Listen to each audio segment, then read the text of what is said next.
Hello, physiology fans. Couple of changes.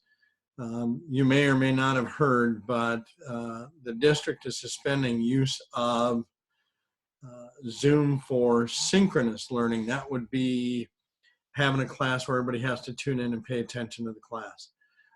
We had a plan today where I'd asked everybody to try, if you could, tune in at 1:20 so we could talk about Ebola and the stuff we did last week, but that is now something we cannot do at this point until they figure out the security issues that were surrounding Zoom or find us some other safe, security-wise for you meeting place. Anyhow, the office hours is still open.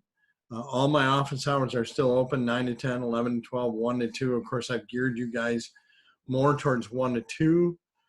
So we're all in that frame of mind, but it doesn't matter.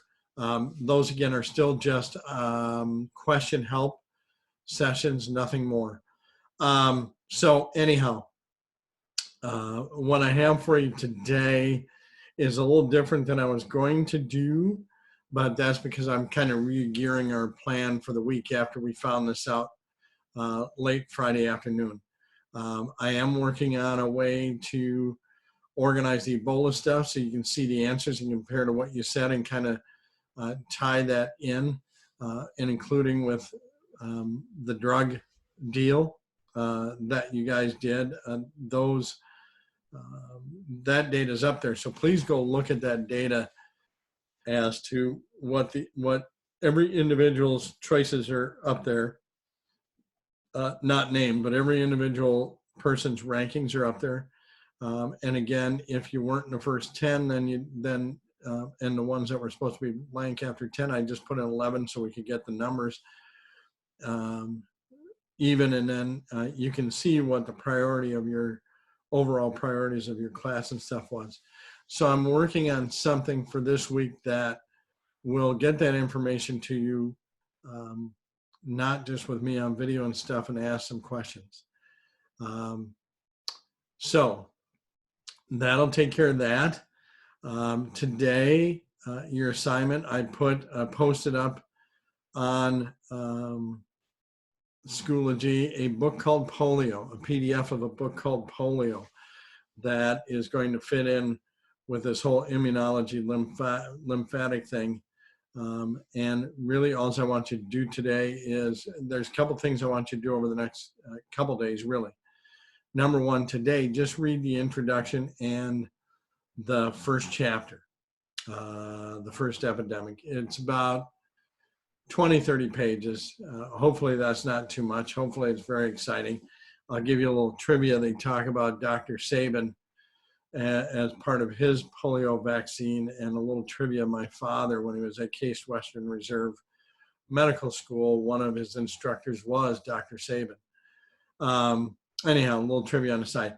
Just read those, and really what I want you to do over the next couple of days is see if you can find someone in your family, probably looking at parent, maybe probably even stretching more towards a grandparent that remembers vividly the polio stuff. Maybe not necessarily being there, like I remember the polio vaccine, I remember polio stuff, and I remember folks having issues with polio. I was kind of on the tail end of that myself. So just see if there's somebody that's a little more elderly in your family, and just call and talk to them. Just see if it's available. Or maybe you have a neighbor you can stand away from on the window that's elderly that might remember. But try and see if you can do that over the next couple of days. I think they would have some great insight. As far as this term's final exam, it's going to be on cardiovascular system. And I'm still debating whether we do an online test or a case study. So you'll have that answer by Tuesday, or maybe a 50-50 shot at each. But that's going to be our big things for the week. As soon as we know that kind of things are settled down and we get an answer on what we can do as far as having the whole class together, then I'll get more of a schedule for you. I know this seems a little hit and miss, but we've been working pretty well this year with giving you task and self-directed learning. So read Polio. I'll be organizing the stuff you did last week. We are going to have a final on cardiovascular. The part of the cardiovascular we've done already. And then we'll get things organized as we find out what the district's going to allow us to do as far as video conference for a whole class. You can still, again, check in and ask questions on any of the Zoom office hours. You certainly can do this stuff and communicate with each other as we get going. And that might be part of the reason I'm thinking case study as opposed to exam, is maybe assign different case studies for a few different people and do more of a group thing. But again, I'll have that decision by Tuesday. All right, so stay safe, stay healthy, keep an eye on the news compared to all this other vaccine stuff we're doing. It's going to pay off in some good learning. Have a great day.